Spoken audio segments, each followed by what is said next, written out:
Panda Jewelers Grand Opening July 11న సోమాజిగూడలో first ever factory outlet.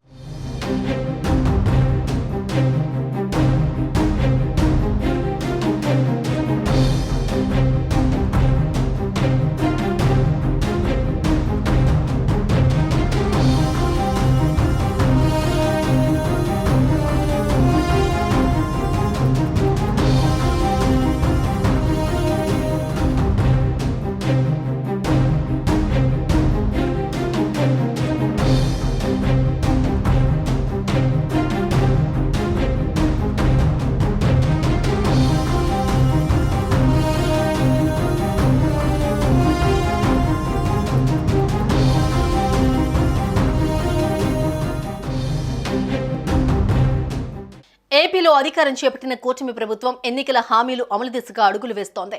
ఇప్పటికే సామాజిక పెన్షన్ల పెంపు, మెగా డిఎస్సి, ఉచిత ఇసుక వంటి పథకాలను అమలు చేసిన చంద్రబాబు ప్రభుత్వం తాజాగా మరో హామీకి సంబంధించి కీలక నిర్ణయం తీసుకుంది. తల్లికి వందనం పథకానికి సంబంధించి కీలక ఆదేశాలు జారీ చేశారు. అలాగే విద్యార్థులకు అందజేసే స్టూడెంట్ కిట్ను సంబంధించి కూడా క్లారిటీ ఇచ్చారు. ఏపీలో 1వ తరగతి నుంచి ఇంటర్మీడియట్ వరకు చదివే విద్యార్థుల తల్లికి వందనం, స్టూడెంట్ కిట్ ప్రయోజనాలు పొందడానికి ఆధార్ కార్డు కలిగి ఉండాలని, ఒకవేళ లేకపోతే నమోదు కోసం దరఖాస్తు చేసుకోవాలని ప్రభుత్వం సూచించింది. ఆధార్ వచ్చే వరకు 10 రకాల పత్రాలను పరిగణనలోకి తీసుకుంటామని వెల్లడించింది.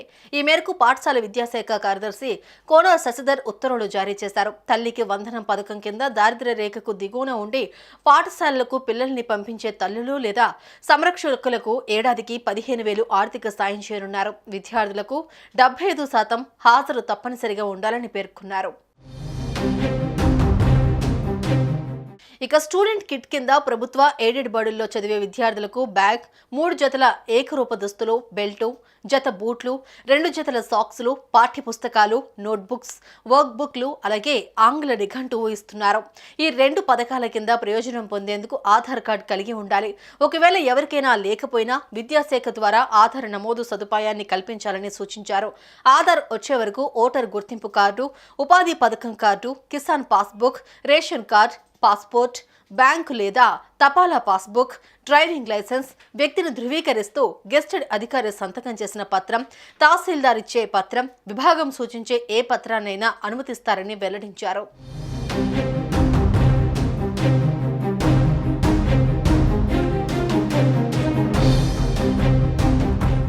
సుమన్ టీవీలో మీ పర్సనల్ అండ్ బిజినెస్ ప్రమోషన్స్ కోసం కింది నెంబర్కి కాంటాక్ట్ చేయండి.